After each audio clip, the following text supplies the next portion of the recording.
আমি কই কেন আমি সাইডে তো আমি কেমনে সাইডে মেলু কই তো আমি সাইডে আছি তুই দেখতেছিস আমার সাইড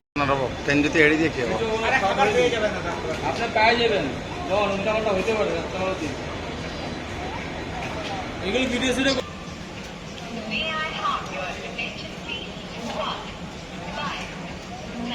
ওটা নাম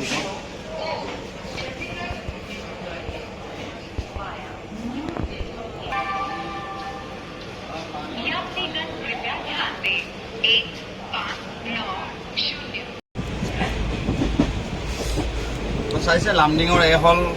আপোনাৰ খাদ্য ৰেলৰ খাদ্য লামডিঙৰ মাছ ভাত দিছে মানে ৰাইজে খাব নোৱাৰা ভাত এই চাওক কি অৱস্থা ৰেলৰ আচলতে তেওঁলোক ৰেলৰ কিহৰ টেণ্ডাৰ মানে মই গম নাপাওঁ যদি ৰাইজক খানা দিব নোৱাৰে এই চাওক এই অৱস্থা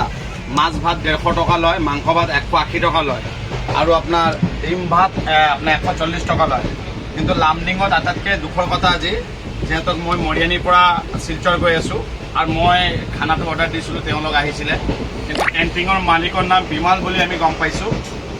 যাতে মই ৰেল ডিপাৰ্টমেণ্টক মই আহ্বান জনাওঁ যাতে এই বিমালৰ ওপৰত মানে ৰেল কৰ্তৃপক্ষে যাতে যোগাযোগ কৰে আৰু ৰাইজক ৰাম ঠগন দি আছে আটাইতকৈ ডাঙৰ কথা হ'ল খানা অৰ্ডাৰ লয় মাংস ভাত মাছ ভাত কিন্তু দি যায় নিৰামিষ প্ৰথম নিৰামিষ ভাত দিছিলে তাৰপিছত আমি গৈ চিঞৰ বাখৰ কৰোঁতে মাছ ভাত যদিও দিছে মাছৰ মানে পেকেট যোনটো আছে এই চব মাছৰ পেকেটত অকল ঝোল মাছ নাই অকল ঝোল তো ৰাইজ চব যিহেতু এনেকুৱা ৰাইজক ৰাম ঠগন দিব নালাগে